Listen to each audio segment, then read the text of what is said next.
Now we're across in a field called the Bogs.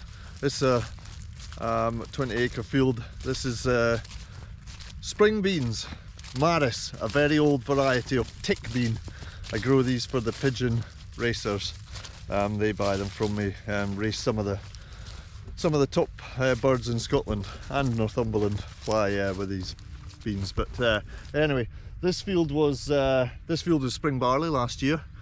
We baled the straw, then it was just left over the winter, sprayed off to clean up the stubble in the spring, and drilled straight in March.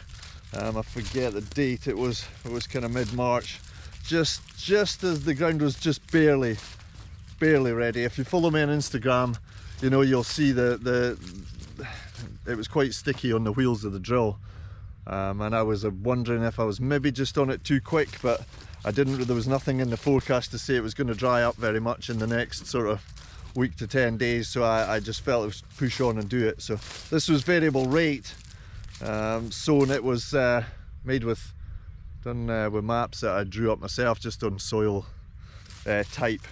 So yeah, we're in quite high, about 200 to 250 kilos per hectare.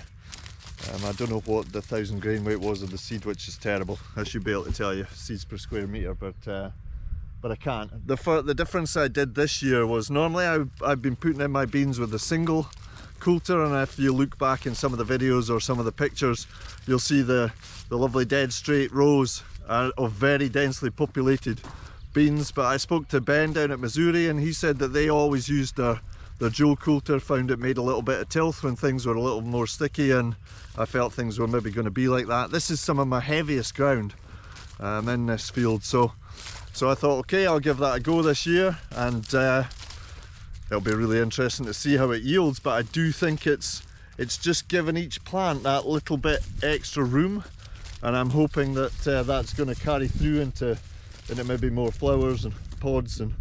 But yeah, we shall see. I've had a real problem in this field. I've been exercising my IPM because the tolerance level for damage to this crop has I don't know how many times it's probably been breached. But if you could see, I mean, every leaf has all this damage round it where it's been grazed, and that's been continual. There's been no let up. But I'm just hoping that, you know, at some point the beneficials will overtake them, and they're going to sort it out for me. I have insecticide in my spray cabinet which would do this field, but I'm loath to do it. I would rather give everything its chance to sort it out on its own, and hopefully these beneficials are gonna sort us out. I can't see any ladybirds. Normally when you're walking through the beans and it has this damage, you can see the ladybirds, and I always praise them because they clean up some of the bother. But yeah, this is one of the spring beans, and it's looking really well. No tram lines in it this time. I sometimes have tram lines, sometimes not, but no tram lines. Then just put in with the GPS at a later date, just sometimes running on last year's tram line, and sometimes just running on a new line, because this will be after harvest. The bean hulm will be chopped in, and we'll just drill straight into that, hopefully, you know, the same day or the next day. Well, I say me, and we've been doing that. I've been doing that without a straw rake, but if we have a really dense crop and a lot of biomass lying on the top, we could maybe run the rake through it just to spread it out evenly. I've changed my combine this year. It has a power spreader on the back, so it'll be really interesting to see if that helps again with spreading the residue. Never really had a problem with it in the past, but I don't want to fall into any problems with residue we're trying to drill straight into. The Mzuri I don't think is too bad for that, but it's maybe, you know, it has its limitations like everything. If you follow me on Instagram, you might have seen the picture I put on of the oilseed rape. That's the field just over the fence here in behind me. That was the one that was all wilted over, that I said could probably do with a quick dose of Viagra.